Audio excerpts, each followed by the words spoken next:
അസ്സലാമു അലൈക്കും വറഹ്മത്തുള്ളാഹ്. എല്ലാവർക്കും റമദാൻ കരീം. ഈ റമദാൻ ഇങ്ങനെ വരുമ്പോൾ നമുക്ക് ഓരോരോ ചിന്തകൾ വരും. പ്രത്യേകിച്ച് ഈ പ്രവാസികൾക്ക്. പ്രവാസ ജീവിതത്തിൽ നോമ്പ് ഒരുപാട് അനുഭവങ്ങൾ നമുക്ക് തരും. അതിൽ കുറേ നമുക്ക് പഠിക്കാനും ചിന്തിക്കാനും ഉണ്ടാവും. അതുപോലെ ഒരുപാട് നൂറുകണക്കിന് അനുഭവമുണ്ട്. ഞാൻ ഒരനുഭവം ഇന്ന് നിങ്ങളെ മുന്നിൽ ഞാൻ പറയാൻ ആഗ്രഹിക്കുക. ഈ ഗ്രൂപ്പിലുള്ള പലവർക്കും അറിയുന്ന ഒരു പ്രദേശമാണ് ഫുജൈറയിലെ ഉറുഫ. ഉറുഫയിൽ ആ കോർണേഴ്സിൽ സാജിദ സൂപ്പർ മാർക്കറ്റ്, നമ്മുടെ പുത്തൂർ റഹ്മാൻ സാഹിബൊക്കെ താമസിക്കുന്ന ഫ്ലാറ്റിൻ്റെ നേരെ മുന്നിലൊരു പള്ളിയുണ്ട്. ഞാൻ ഇടയ്ക്ക് എൻ്റെ കട അവിടെ അടുത്തായതുകൊണ്ട് ഞാൻ അങ്ങോട്ട് ഇടയ്ക്ക് നോമ്പ് തുറക്കാൻ പോകും. ആ പള്ളിൻ്റെ മുന്നിൽ കടൽക്കാറ്റും കൊണ്ട് വൈകുന്നേരം മഗ്‌രിബിൻ്റെ മുമ്പ് ഇഫ്താർ മുന്നിൽ വെച്ച് ഇങ്ങനെ ആയിരിക്കണ ആ ഒരു രംഗമുണ്ടല്ലോ, ഇഫ്താർ സമയം കാത്ത വല്ലാത്തൊരു അനുഭൂതിയാണ്. തന്നെയല്ല പല രാജ്യക്കാരും അവിടെ വന്ന് അവരുടെ സ്വഭാവം അവരുടെ പെരുമാറ്റമൊക്കെ ഇങ്ങനെ അനുഭവിക്കാൻ നല്ലൊരു അനുഭൂതിയാണ്. ഞാൻ അവിടെ പോകാറുണ്ട് ഇടയ്ക്ക്. ഒരു ദിവസം അവിടെ ഇഫ്താറൊക്കെ കഴിഞ്ഞ് മഗ്‌രിബ് നിസ്കരിച്ച് ഇറങ്ങിയപ്പോൾ കുറേ ബംഗാളികളൊക്കെ കൂടി ഒരുത്തനെ വളഞ്ഞിട്ട് എന്തൊക്കെ ചോദ്യം ചെയ്യുന്ന കശപിശ. അപ്പോൾ ഞാൻ ചെന്ന് നോക്കുമ്പോൾ ഞാൻ അറിയുന്ന ഒരു സുഹൃത്താണ്, ഇബ്രാഹിം എന്ന് പറയും. അയാൾ രാജസ്ഥാനിയാണ്. ഇബ്രാഹിം ഖാൻ എന്നാണ് പേര്. എൻ്റെ കടയിൽ വരാറുണ്ട് അയാൾ. നമ്മുടെ അൽജാബിർ ബിൽഡിംഗ് ഉണ്ട്, ഈ ഫുജൈറയിലെ ഫിഷ് മാർക്കറ്റിൻ്റെയും സബ്ജി മാർക്കറ്റിൻ്റെയും ഒക്കെ അപ്പുറത്തൊരു കടലിന് അഭിമുഖമായിട്ട് വലിയൊരു ബിൽഡിംഗ് ഉണ്ട്. അന്ന് ആ ബിൽഡിങ്ങിൻ്റെ പണി നടക്കണ കാലം. പണി ഇങ്ങനെ പിന്നെ ഭാഗമൊക്കെ ആയിട്ടുള്ളൂ ആ കാലത്ത്. ബിൽഡിങ് എന്താ കോലം, നമുക്കൊന്നും അതിൻ്റെ ഒരു കോലം തിരിഞ്ഞിട്ടില്ല ആ കാലത്ത്. 400 ലേബേഴ്സ് ജോലി ചെയ്യുന്നുണ്ട്, ആന്ധ്രക്കാരും രാജസ്ഥാനികളും ശ്രീലങ്കക്കാരും ഒക്കെ കൂടിയായിട്ട്. 450-500 റുപ്യ ശമ്പളമാണ് അവർക്ക്. ശമ്പളം വാങ്ങാനുള്ള ഒരു പ്രത്യേക ID കാർഡ് ഉണ്ട്. അതൊക്കെ ഞാൻ ഇടയ്ക്ക് കളർ കാപ്പി എടുത്ത് ലാമിനേഷനൊക്കെ ചെയ്ത് കൊടുക്കാറുണ്ട്. അതിനൊക്കെ ഈ ഇബ്രാഹിമായിട്ട് അങ്ങനെ ഞാൻ നല്ല ബന്ധമാണ്. അപ്പം ആ ഇബ്രാഹിമിനെയാണ് ഈ ബംഗാളികളൊക്കെ കൂടി വളഞ്ഞിട്ട്. അപ്പം ഞാൻ ചെന്ന് ഇബ്രാഹിമിനോട് ചോദിച്ചു എന്താ പ്രശ്നം. അപ്പോൾ ഈ ബംഗാളികളൊക്കെ കൂടി പറഞ്ഞ് ഇവൻ നിസ്കരിക്കാനല്ല പള്ളിയിൽ വരുന്നത്, ഇവിടുത്തെ ഇഫ്താർ പിന്നെ ഈ ബൽദിയൻ്റെ മുനിസിപ്പാലിറ്റീൻ്റെ ആ കറുത്ത കീസ് ഉണ്ടല്ലോ, വേസ്റ്റ് കീസ, അതിൽ ഇട്ടുകൊണ്ട് കൊണ്ടുപോവുകയാണ്. ഇവൻ നിസ്കരിക്കുന്നില്ല. നമ്മളൊക്കെ നിസ്കരിക്കാൻ കയറിയാൽ ഇവ ഇഫ്താർ ഒക്കെ കൂടി കീശയിലിട്ട് കൊണ്ടുപോവുകയാണ്. ഇനി അങ്ങനെ വിടാൻ പറ്റൂല, ഇവനെ പോലീസിൽ ഏൽപ്പിക്കണം എന്നൊക്കെ പറഞ്ഞിട്ട് ഭയങ്കര ബഹളം. അപ്പോൾ ഞാൻ ഇബ്രാഹിമിനോട് ചോദിച്ചു, എന്തിനാ ഇബ്രാഹിം ഇങ്ങനെ കൊണ്ടുപോകണം, എനിക്ക് തിന്നാനുള്ളത് ഇവിടുന്ന് തിന്നാൽ പോരെ, എന്തിനാണ് ഇതൊക്കെ കൂടി വാരി വലിച്ച് കീശയിലാക്കി കൊണ്ടുപോകണമെന്ന് ചോദിച്ചപ്പോൾ ഇബ്രാഹിം പറഞ്ഞ് ഈ അൽജാബിറിൻ്റെ ക്യാമ്പിൽ കണ്ടമാനം ആൾക്കാരുണ്ട്, പാവങ്ങളാണ്, അപ്പം അവർക്ക് കൊടുക്കാൻ വേണ്ടി കൊണ്ടുപോവുകയാണ് എന്ന് പറഞ്ഞു. എനിക്കറിയാം അൽജാബിറിൻ്റെ പിന്നെ ലേബേഴ്സ് പറഞ്ഞാൽ വളരെ ശമ്പളം കുറവാണ്.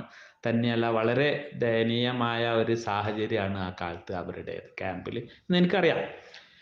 അപ്പോൾ ഞാൻ ഇവനോട് ചോദിച്ചു അവർക്ക് ഇങ്ങോട്ട് വന്നൂടെ. അപ്പോൾ ഇബ്രാഹിം പറഞ്ഞ് അവരൊക്കെ ഹിന്ദുക്കളാണ്, അധികവും ഹിന്ദുക്കളാണ്, അപ്പോൾ അവർക്ക് ഇങ്ങോട്ട് വരാൻ പേടിയാണ്. അപ്പോൾ എനിക്ക് ആ ഇബ്രാഹിമിൻ്റെ എൻ്റെ എപ്പോഴും നമ്മളെ കടയിൽ വന്ന് ഇങ്ങനെ കുശലൊക്കെ പറഞ്ഞിട്ട് അങ്ങോട്ടും ഇങ്ങോട്ടും പിന്നെ ഭക്ഷണമൊക്കെ കഴിച്ചിട്ടുള്ള നല്ലൊരു ബന്ധമാണ്. ഒരു പാവമാണ്, രാജസ്ഥാനിയാണ്, 3 മക്കളൊക്കെ ആയിട്ട് ജീവിക്കുന്ന ഒരു 48-50 വയസ്സ് പ്രായമുള്ള ആളാണ്. അപ്പം എനിക്ക് എങ്ങനെയെങ്കിലും ഇബ്രാഹിമിനെ കേച്ചിലാക്കണം. അപ്പോൾ ഞാനിങ്ങനെ 4 പുറം നോക്കുമ്പോൾ നമ്മൾ അറിയുന്ന ഉറുഫക്കാരൻ തന്നെയാണ്. ഒരല്പ ഉറുഫയിലല്ല താമസം, ഇപ്പോൾ ഫസീലിൽ എവിടെയാണ്. അങ്ങനെ അയാൾ പോലീസ് ഓഫീസറാണ്. അയാൾ ഇങ്ങനെ ഇറങ്ങി വരുന്നുണ്ട് നിസ്കരിച്ചിട്ട്. ഞാൻ പാഞ്ഞു ചെന്ന് അയാളോട് പറഞ്ഞ് ഇങ്ങനെ ഒരു പ്രശ്നമുണ്ട്, ഇബ്രാഹിം എന്തോ ഭക്ഷണം കൊണ്ടുപോകുമ്പോൾ പിടിച്ചതാ, ഞാൻ അറിയുന്ന ആളാണ്, ഇബ്രാഹിമാണ്, പാവാണ്, അന്ന് നിങ്ങളൊന്ന് ഇടപെട്ട് പിന്നെ പ്രശ്നം പരിഹരിക്കണം എന്ന് പറഞ്ഞു. അപ്പോൾ ഇയാൾ ഇങ്ങനെ മെല്ലനെ വന്നു, എന്നിട്ട് ചോദിച്ചു, ബംഗാളികളോടൊക്കെ ചോദിച്ചു എന്താ പ്രശ്നം എന്നൊക്കെ ചോദിച്ച് മനസ്സിലാക്കിയിട്ട് ആ ഇബ്രാഹിമിൻ്റെ കയ്യിൽ ആ കീസ് ഉണ്ട്, മുനിസിപ്പാലിറ്റിൻ്റെ വലിയ കീസ്. അതിൽ കുറേ ഈ പൊട്ടിക്കാത്ത ഫ്രൂട്ടും കാര്യങ്ങളും ജ്യൂസും ഇതൊക്കെ ഉണ്ട്.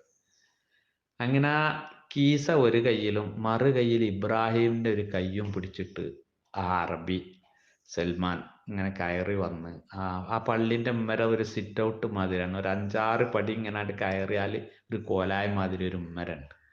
ആ ഉമ്മരത്ത് കയറി നിന്നിട്ട് അവിടെ കൂടിയവരോട് പറഞ്ഞേ, നിങ്ങളൊക്കെ മഗ്‌രിബ് നിസ്കരിച്ചത് 3 റക്അത്താണെങ്കിൽ ഇബ്രാഹിം 3000 റക്അത്ത് നിസ്കരിച്ച കൂലിയാണ്. അവൻ ഈ റിസ്ക് കൊണ്ടുപോകുന്നത് റിസ്ക്കിൻ്റെ മുഹ്താജീങ്ങൾക്കാണ്. റിസ്ക്കിൻ്റെ ആവശ്യക്കാരിലേക്ക് റിസ്ക് എത്തിച്ചു കൊടുക്കുക എന്നുള്ള വലിയ ഒരു ഇബാദത്താണ് ഇബ്രാഹിം ചെയ്യുന്നത്.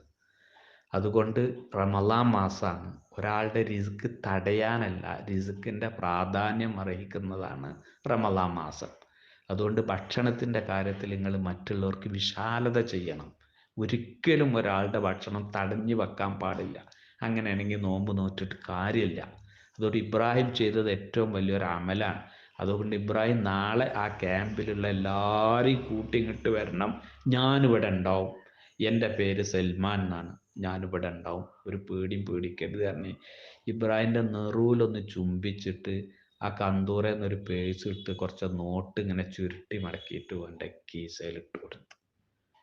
ഞാനിങ്ങനെ ആലോചിച്ച്, ശരിക്കും ഇസ്ലാമിനെ നമ്മളിങ്ങനെ കാണുകയാണ്. നമ്മളൊക്കെ ഇങ്ങനെ പുസ്തകങ്ങളിലൊക്കെ വായിച്ചിട്ടുണ്ട്, മാലിക്കുദ്ദീനാറും 12 ആളും മലബാറിൽ വന്നിട്ട് ഇസ്ലാം പ്രചരിപ്പിച്ച രീതി, അവർ സമൂഹത്തോട് കാണിച്ച നീതി, അവരുടെ പെരുമാറ്റം, അവരുടെ സത്യസന്ധത കണ്ടിട്ടാണ് ഇസ്ലാം പ്രചരിച്ചത് എന്ന് നമ്മൾ ഒരുപാട് വായിച്ചിട്ടുണ്ട്.